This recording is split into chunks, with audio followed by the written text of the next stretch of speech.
घर से भागकर शादी करने वाली बेटियों के लिए सीख। वीडियो को शुरू से अंत तक ज़रूर देखें। ट्रेन के एसी कोच में मेरे सामने की सीट पर बैठी लड़की ने मुझसे पूछा, हेलो, क्या आपके पास इस मोबाइल की पिन है? उसने अपने बैग से एक फ़ोन निकाला था और नया सिम कार्ड उसमें डालना चाहती थी, लेकिन सिम स्लॉट खोलने के लिए पिन की ज़रूरत पड़ती है जो उसके पास नहीं थी। मैंने हाँ में गर्दन हिलाई और सीट के नीचे से अपना बैग निकालकर उसके टूल बॉक्स से पिन ढूंढकर लड़की को दे दी। लड़की ने थैंक्स कहते हुए पिन ले ली और सिम डालकर पिन मुझसे वापस कर दी। थोड़ी देर बाद वो फिर से इधर उधर ताकने लगी। मुझसे रहा नहीं गया। मैंने पूछ लिया, कोई परेशानी? वो बोली, सिम स्टार्ट नहीं हो रही है। मैंने मोबाइल मांगा। उसने मोबाइल मुझे दे दिया। मैंने मोबाइल देखकर उससे कहा कि सिम अभी एक्टिवेट नहीं हुई है, थोड़ी देर में हो जाएगी और एक्टिवेट होने के बाद आईडी वेरिफिकेशन होगा, उसके बाद आप इसे इस्तेमाल कर सकेंगी। लड़की ने पूछा, आईडी वेरिफिकेशन क्यों? मैंने कहा, आजकल सिम वेरिफिकेशन के बाद एक्टिवेट होती है। जिस नाम से ये सिम खरीदी गई है उसका ब्यौरा पूछा जाएगा और बता देना। लड़की बुदबुदाई, ओहो। मैंने दिलासा देते हुए कहा, इसमें कोई परेशानी की कोई बात नहीं। वो अपने एक हाथ से दूसरा हाथ दबाती रही, मानो किसी परेशानी में हो। मैंने फिर विनम्रता से कहा, आपको कहीं कॉल करना है तो मेरा मोबाइल इस्तेमाल कर लीजिए। लड़की ने कहा, जी फ़िलहाल नहीं, थैंक्स, लेकिन ये सिम किस नाम से खरीदी गई है? मुझे नहीं पता। मैंने कहा, एक बार एक्टिवेट होने के दीजिए। जिसने आपको सिम दी है उसी के नाम की होगी। उसने कहा, ओके, कोशिश करते हैं। मैंने पूछा, आपका स्टेशन कहाँ है? लड़की ने कहा, दिल्ली। और आप? लड़की ने मुझसे पूछा। मैंने कहा, दिल्ली ही जा रही हूँ, एक दिन का काम है। आप दिल्ली में रहती है? लड़की बोली, नहीं नहीं, दिल्ली में कोई काम नहीं, ना मेरा घर है वहाँ। तो मैंने उत्सुकतावश ही पूछा। वो बोली, दरअसल ये दूसरी ट्रेन है जिसमें आज मैं हूँ और दिल्ली से तीसरी गाड़ी पकड़नी है, फिर हमेशा के लिए आज़ाद, लेकिन किस तरह की कैद से? मुझे फिर जिज्ञासा हुई, आखिर किस कैद में थी ये कम सीन अलड़ सी लड़की? लड़की बोली, उसी कैद में थी जिसमें हर लड़की होती है, जहाँ घर वाले कहे शादी कर लो, जब जैसा कहे वैसा करो। मैं घर से भाग चुकी हूँ। मुझे ताज्जुब हुआ, मगर अपने ताज्जुब को छुपाते हुए मैंने ऐसे ही हंसते हुए पूछा, अकेली भाग रही है आप? आपके साथ कोई नज़र नहीं आ रहा? वो बोली, अकेली नहीं, साथ में है कोई। कौन? मेरे पर्सन ख़त्म नहीं हो रहे थे। दिल्ली से एक ही ट्रेन पकड़ूंगी, फिर अगले स्टेशन पर वो मिलेगा और उसके बाद हम किसी को नहीं मिलेंगे। ओ है, तो ये प्यार का मामला है? उसने कहा, जी। मैंने उसे बताया कि मैंने भी लव मैरिज की है। ये बात सुनकर वो खुश हुई और बोली, वाह, कैसे, कब? लव मैरिज की बात सुनकर वो मुझसे बात करने में रुचि लेने लगी। मैंने कहा, कब, कैसे, कहाँ? वो मैं बाद में बताऊंगी। पहले आप यह बताओ, आपके घर में कौन कौन है?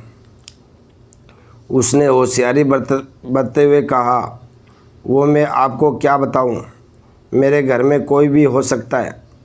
मेरे पापा, माँ, भाई, बहन या हो सकता है भाई ना हो, सिर्फ बहनें हो। ये भी हो सकता है कि बहनें ना हो और 2-4 मुस्टंडे भाई हो। मतलब मैं आपका नाम भी नहीं पूछ सकता? मैंने काउंटर मारा तो वो बोली, कुछ भी नाम हो सकता है मेरा, टीना, मीना, सबीना, अंजलि, कुछ भी। बहुत बातूनी लड़की थी वो। थोड़ी इधर उधर की बातें करने लगी। बात उसने मुझे टॉफ़ी दी, जैसे छोटे बच्चे देते हैं क्लास में। बोली, आज मेरा बर्थडे है। बाद उसने मुझे टॉफ़ी दी, जैसे छोटे बच्चे देते हैं क्लास में। बोली, आज मेरा बर्थडे है। मैंने उसकी हथेली में टॉफ़ी उठाते हुए बधाई दी और पूछा, कितने साल की हुई हो? वो बोली, 18, मतलब भागकर शादी करने की कानून उम्र हो गई आपकी। मैंने काउंटर की हो। ऐसी कुछ ही देर में काफ़ी फ्रेंड हो चुके थे हम दोनों, जैसे बहुत पहले से जानते हो एक दूसरे को। मैंने उसे बताया कि मेरी उम्र 28 साल है, यानी 10 साल बड़ा हूँ। उसने चुटकी लेते हुए कहा, लग भी रहे हो, मुस्करा दिया। मैंने उसे पूछा, तुम घर से भागकर आई हो? तुम्हारे चेहरे पर चिंता के निशान ज़रा भी नहीं है। इतनी बेफिक्र मैंने पहली बार देखी। खुद की तारीफ़ सुनकर वो खुश हुई और बोली, मुझे उसने प्रेमी ने पहले से ही समझा दिया था कि जब घर से निकलो तो बिल्कुल बिंदास रहना, घर वालों के बारे में बिल्कुल मत सोचना, बिल्कुल अपना मूड ख़राब मत करना, सिर्फ मेरे और हम दोनों के बारे में सोचना। और मैं वहीं कर रही हूँ। मैंने फिर चुटकी ली। कहा, उसने तुम्हें मुझे जैसे अनजान मुसाफिर से दूर रहने की सलाह नहीं दी? उसने हंसकर जवाब दिया, नहीं, शायद वो भूल गया होगा ये बताना। मैंने उसके प्रेमी की तारीफ करते हुए कहा, वैसे तुम्हारा बॉयफ्रेंड काफ़ी टैलेंट है। उसने किस तरह से तुम्हें अकेले घर से रवाना किया? नई सिम और मोबाइल दिया, 3 ट्रेनें बदलवाई ताकि कोई ट्रेन ना कर सके। Very talent personal. लड़की ने भी हामी भरी। बोली, हाँ। बोली, बहुत टैलेंट है वो, उसके जैसा कोई नहीं। मैंने उसे बताया कि मेरी शादी को 5 साल हुए हैं, एक बेटी है 2 साल की। ये देखो उसकी तस्वीर। मेरे फ़ोन पर बच्ची की तस्वीर देखकर उसके मुंह से निकल गया, सो क्यूट। मैंने उसे बताया कि ये जब पैदा हुई तब मैं कुवैत में था, एक पेट्रो कंपनी में बहुत अच्छी जॉब थी, मेरी बहुत अच्छी सैलरी भी थी। फिर कुछ महीने बाद मैंने वो जॉब छोड़ दी और अपने ही कस्बे में काम करने लगा। लड़की ने पूछा, जॉब क्यों छोड़ी? कि कौन ज़्यादा समझदार और वफादार है? लड़की ने फिर से पानी का घूंट लिया और मैंने भी लड़की ने तर्क दिया कि हमारा फैसला गलत हो जाए तो कोई बात नहीं, उन्हें गलानी नहीं होनी चाहिए। मैंने कहा, फैसला ऐसा हो जो दोनों का हो, औलाद और माता पिता दोनों की सहमति, वो सबसे सही है। बुरा मत मानना, मैं कहना चाहूँगा कि तुम्हारा फैसला तुम दोनों का है, जिसमें तुम्हारा पेरेंट्स शामिल नहीं है, ना ही तुम्हें इश्क का असली मतलब पता है। अभी उसने पूछा, क्या है इसका सही अर्थ? मैंने कहा, तुम इश्क में हो, तुम अपना सब कुछ छोड़कर चली आई, ये इश्क है। तुमने अक्ल का दखल नहीं दिया, ये इश्क है। नफ़ा नुकसान नहीं सोचा, ये इश्क है। तुम्हारा दिमाग दुनियादारी के फितूर में बिल्कुल खाली था, उस खाली स्पेस में इश्क इंस्टॉल कर दिया गया। जिसने इश्क को इंस्टॉल किया वो इश्क में नहीं है, यानी तुम जिसके साथ जा रही है वो इश्क में नहीं है, बल्कि होशियारी हीरोगिरी में है। जो इश्क में होता है वो इतनी प्लानिंग नहीं कर पाता है, 3 ट्रेनें में नहीं बदलवा पाता है, जिसका दिमाग इतना काम ही नहीं कर पाता। कोई कहे मैं आशिक हूँ और वह शांतिर भी हो, ये नामुमकिन है। मंजनू इश्क में पागल हो गया था, लोग पत्थर मारते थे उसे, इश्क में उसकी पहचान तक मिट गई। उसे दुनिया मंजनू के नाम से जानती है, जबकि उसका असली नाम केस था, जो नहीं इस्तेमाल किया जाता। वो शांत तीर होता तो क्या क्यास में मंजनू ना बन पाता। फराद ने सिरों के लिए पहाड़ों को खोदकर नहर निकाल डाली थी और उसी नहर में उसका लहू बहा था। वो इश्क था। इश्क में कोई फ़कीर हो गया, कोई जोगी हो गया, किसी मांझी ने पहाड़ तोड़कर रास्ता निकाल लिया, किसी ने अतिरिक्त दिमाग नहीं लगाया। लालच, वासना और हासिल करने का नाम इश्क नहीं है।